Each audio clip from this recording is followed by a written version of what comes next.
વિદ્યાર્થી મિત્રો, આપણે 11મા પાઠની અંદર હાઇડ્રોકાર્બન વિશે લઈશું. હાઇડ્રોકાર્બન એટલે શું? સપોઝ પેન્ટેન C5H12, બ્યુટીન, આપણે બધું શીખી ગયા છે. C4H8, butanol,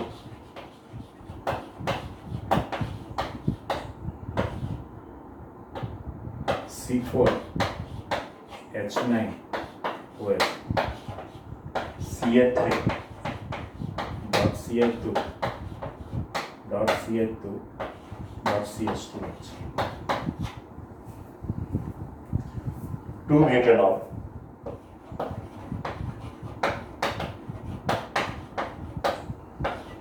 CH3 single bond C double bond O, single bond CH2, .CH3. અહીંયા આ રીતે પણ મૂકી શકાય. ઘણા પણ લખે CH3 CO, CH2, .CH3. Two બી આપણે બધી જ વસ્તુ આપણે આગળ જોઈ ગયા છે. એટલા માટે તમને આ ટોપિકમાં ઝડપથી ખબર પડશે. જો પેન્ટેન હોય કે બ્યુટીન હોય, એમાં કાર્બન ને હાઇડ્રોજન બે જ પ્રકારના પરમાણુ. જેમાં કાર્બન હાઇડ્રોજન તો છે પણ વધારાનો ઓક્સિજનનો પરમાણુ પણ છે. બરાબર? તો આને હાઇડ્રોકાર્બન ન કહેવાય, આને કહી શકાય. બરાબર? તો મને હાઇડ્રોકાર્બનની ડેફિનેશન મળશે. જે સંયોજનો માત્ર કાર્બન અને હાઇડ્રોજન એમ બે જ પ્રકારના પરમાણુના બનેલા હોય તેવા સંયોજનોને હાઇડ્રોકાર્બન સંયોજનો કહે છે. શું કરી વાત? જે સંયોજનો માત્ર કાર્બન અને હાઇડ્રોજન એમ બે જ પ્રકારના પરમાણુના બનેલા હોય એવા સંયોજનોને હાઇડ્રોકાર્બન સંયોજનો કહે છે. હાઇડ્રોકાર્બન સંયોજનના પ્રકાર જોઈએ આપણે.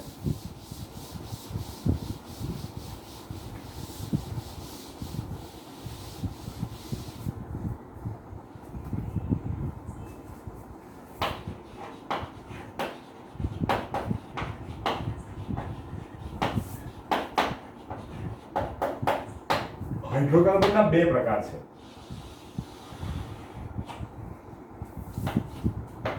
રેખીય હાઇડ્રોકાર્બન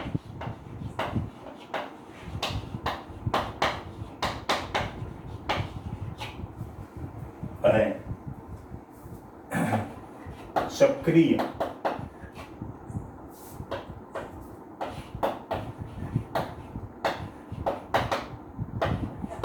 હાઇડ્રોકાર્બન. રેખીય હાઇડ્રોકાર્બન અને સક્રિય એટલે કે પેન્ટેન છે CH3 .CH2 .CH2 .CH2 .CH3 એક જ રેખામાં ગોઠવાયેલા છે. રેખીય હાઇડ્રોકાર્બન અને ચક્રીય હાઇડ્રોકાર્બન. આમાં આપણે એટલો બધો ફોકસ નથી કર્યો પણ જેમ જેમ આવશે ને તેમ તેમ કરીશું. રેખીય હાઇડ્રોકાર્બનમાં પાછા બે પ્રકાર: સંતૃપ્ત હાઇડ્રોકાર્બન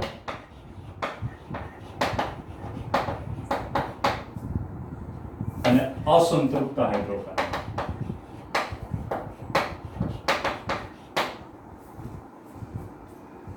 જો સંતૃપ્ત હાઇડ્રોકાર્બન હોય તો એમાં કાર્બન કાર્બન એક જ બોન્ડ વડે જોડે.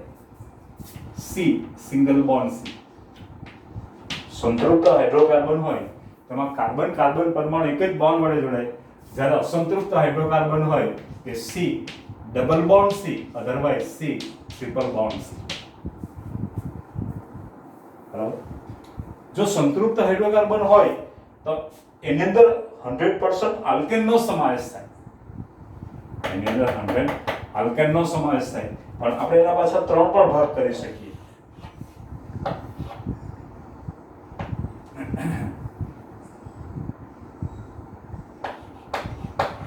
સરળ,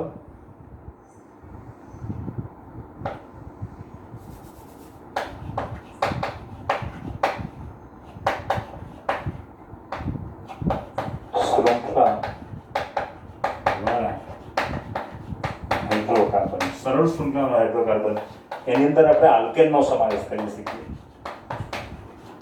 બરાબર? અને અને એનું કોમન સૂત્ર છે CnH2n + 2. આપણે કામ કરીએ, આમાં બહુ ડીપમાં અત્યારે નથી જોવું, સીધું જ લખી દઈએ.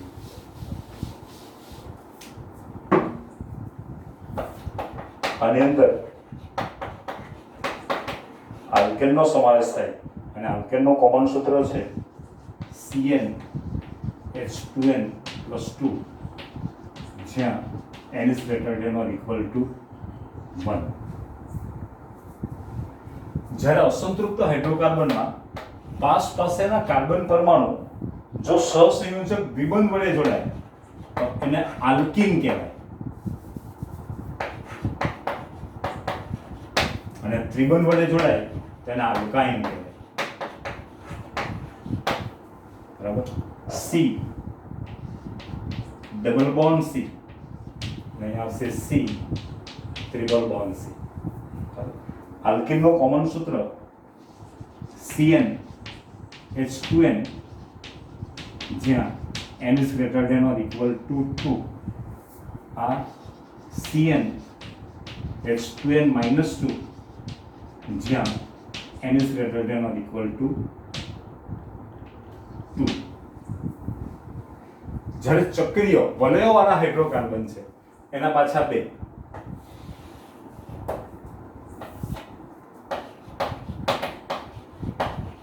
સંતૃપ્ત ચક્રીય હાઇડ્રોકાર્બન અને અસંતૃપ્ત ચક્રીય હાઇડ્રોકાર્બન. બરાબર. જે સંતૃપ્ત ચક્રીય હાઇડ્રોકાર્બન છે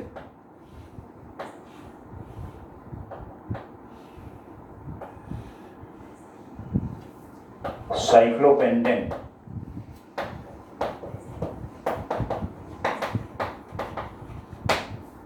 પછી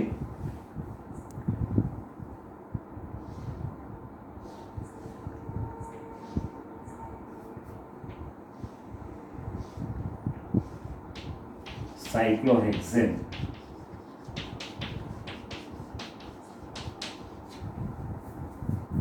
પછી સાયક્લોહેક્ટેન, સાયક્લોબ્યુટેન પણ આવશે. આનું કોમન સૂત્ર છે CnH2n. CnH2n આપણે આમાં બહુ ફોકસ કરવાનું છે, આપણને પછી ખ્યાલ આવશે. જ્યારે અસંતૃપ્તમાં આવશે બેન્ઝીન,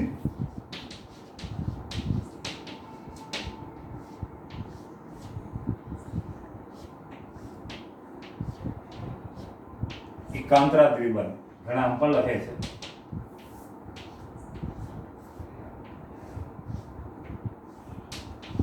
આવી રીતે પણ લખીશું બેન્ઝીન.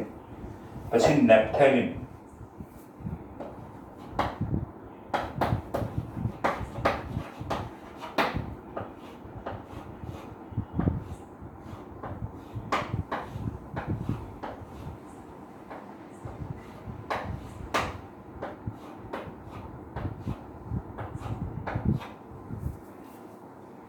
આમાં તમે બે સર્કલ કર્યો તો પણ ચાલે. પછી એન્થ્રેસિન, એમાં 3 વલયો આવશે. બરાબર. તો જો હાઇડ્રોકાર્બનના રેખીય હાઇડ્રોકાર્બન અને ચક્રીય, રેખીયમાં પાછા બે, સંતૃપ્ત હાઇડ્રોકાર્બન અને અસંતૃપ્ત. જો કાર્બન કાર્બન એક જ બોન્ડ વડે જોડાયેલા હોય તો એને સંતૃપ્ત હાઇડ્રોકાર્બન કહેવાય, એમાં આલ્કેન. આની અંદર પણ પાછા એક ભાગ આવશે શાખિત, એક સરળ શૃંખલાવાળા હાઇડ્રોકાર્બન અને શાખિત શૃંખલાવાળા હાઇડ્રોકાર્બન. બરાબર. એનો આખો આપણે પ્રકાર આપણે અલગથી જોઈશું. જ્યારે અસંતૃપ્તમાં બે, C ડબલ બોન્ડ C અને C ટ્રિપલ બોન્ડ C. જો ડબલ બોન્ડ હોય તો આલ્કીન અને ટ્રિપલ બોન્ડ હોય તો આલ્કાઇન. આનું કોમન સૂત્ર છે CnH2n, આનું કોમન સૂત્ર છે CnH2n - 2. આપણે આટલો પાર્ટ આખો જોયો જ છે. બરાબર. એટલે તમે જે પહેલા બીજો ત્રીજો પાર્ટ જુઓ ને, એટલે એની અંદર જ આપણે આ બધું ફોકસ કરેલું છે કે શરૂઆત તમે ત્યાંથી કરો એટલે તમને તરત આવે. જ્યારે ચક્રીય હાઇડ્રોકાર્બનમાં પાછા બે, સંતૃપ્ત ચક્રીય હાઇડ્રોકાર્બન અને અસંતૃપ્ત. સંતૃપ્ત ચક્રીય હાઇડ્રોકાર્બનમાં સાયક્લોપેન્ટેન, સાયક્લોહેક્સેન. બરાબર. આનું કોમન સૂત્ર છે CnH2n. જ્યારે અહીંયા આવશે CnH2, જ્યારે અસંતૃપ્તમાં benzene, naphthalene, એન્થ્રેસિન, CnH2n - 6, when n is greater than or equal to 6. તમારે 6 થી ચાલુ કરવું પડશે. બરાબર? આ રીતે તમે જોશો એની અંદર સમાવેશ થાય છે. ટૂંકમાં આપણને તમે જુઓ તો જેના કોમન સૂત્રો છે alkane, alkene, alkyne, alcohol, aldehyde, carboxylic acid એટલાની જરૂર છે, પણ આપણે બધાના વિચારતા જઈએ તો આપણને સરળતાથી આવડી શકે. છે કે બીજી વસ્તુ હાઇડ્રોકાર્બનના પ્રકાર, બરાબર? આજે આપણે જોવાનું છે આલ્કેન. આલ્કેન વિશેની ટોપનોન જોઈ લઈશું.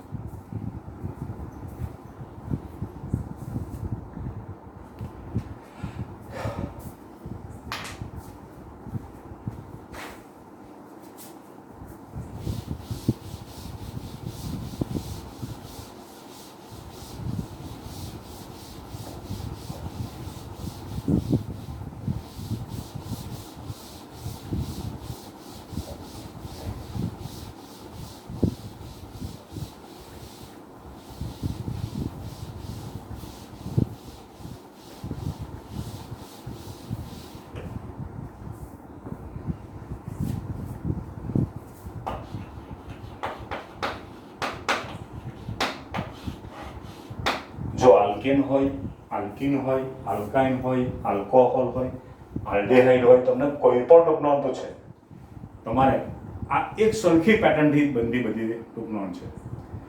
તમે કોઈ પણ ટૂંકનોનની શરૂઆત કરો એટલે પહેલો મુદ્દો વ્યાખ્યાનો હોવો જોઈએ. વ્યાખ્યાઓ શબ્દ લખવાનો નથી, પણ પહેલો મુદ્દો વ્યાખ્યાનો હોવો જોઈએ. આલ્કેન એટલે શું? તો કે જે હાઇડ્રોકાર્બન સંયોજનોમાં રહેલા દરેક કાર્બન પરમાણુઓની ચારે ચાર સંયોજકતા એક એક સહસંયોજક બંધ વડે સંતૃપ્ત થયેલી હોય. જે હાઇડ્રોકાર્બન સંયોજનોમાં રહેલા દરેક કાર્બન પરમાણુઓની ચારે ચાર સંયોજકતા એક એક સહસંયોજક બંધ વડે સંતૃપ્ત થયેલી હોય તેવા હાઇડ્રોકાર્બન સંયોજનોને આલ્કેન કહે છે. ફરીવાર, જે હાઇડ્રોકાર્બન સંયોજનોમાં રહેલા દરેક કાર્બન પરમાણુઓની ચારે ચાર સંયોજકતા એક એક સહસંયોજક બંધ વડે સંતૃપ્ત થયેલી હોય તેવા હાઇડ્રોકાર્બન સંયોજનોને આલ્કેન કહે છે. બીજો મુદ્દો નામકરણ. તેનું નામકરણ કરતી વખતે તેના નામને એન પ્રત્યય લાગે. તેના નામને એન પ્રત્યય લાગે, જેથી તેના સભ્યો મિથેન, ઇથેન, પ્રોપેન, બ્યુટેન વગેરે વગેરે થાય છે. આપણને 1 થી 10 કાર્બન પરમાણુવાળા આલ્કેનના નામ અને સૂત્રના બંધારણ સૂત્રો આ બધું જ આપણે શીખી ગયા છે. એટલે અત્યારે આપણને કઈ વસ્તુ નવું નહીં લાગવું જોઈએ. શું બીજું? તેનું નામકરણ કરતી વખતે તેના નામને એન પ્રત્યય લાગે છે, જેથી તેના સભ્યો methane, ethane, propane, butane, pentane વગેરે વગેરે થાય છે. ત્રીજો મુદ્દો એ સામાન્ય રાસાયણિક સૂત્રનો હોવો જોઈએ.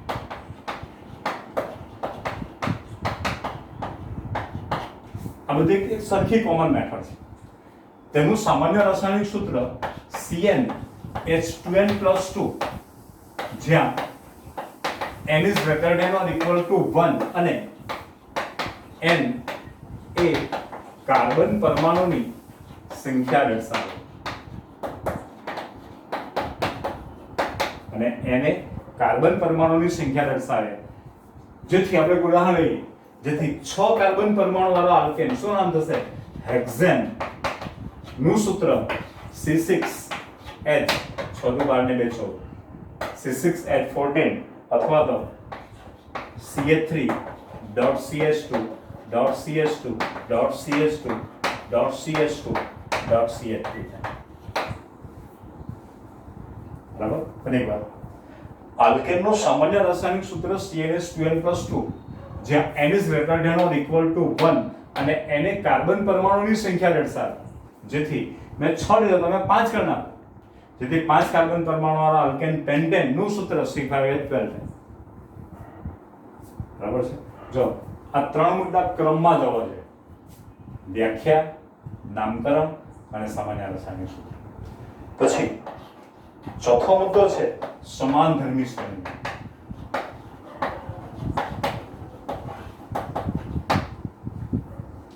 એના પાછળ બે મુદ્દા આવશે. બે ક્રમિક આલ્કેનના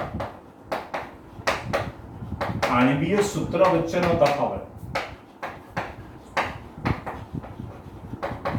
બરાબર. Suppose methane CH4 ethane C2H6 propane C3H8 butane C4H10 આ બધું જ આપણે શીખી ગયા છે. એટલા માટે મેં આગળના 4-5 પીરિયડ આના માટે જ મેં બગાડ્યા. જો આડેનો ડિફરન્સ જો, આડેનો ડિફરન્સ જો, આડેનો ડિફરન્સ જો, તો બધામાં ડેશ CH2 2 માંથી 1 જાય તો 2 અને 6 માંથી H4 જશે તો 2. અહીંયા 2 આ 1 અને દરેક જગ્યાએ CH2 થાય, બરાબર.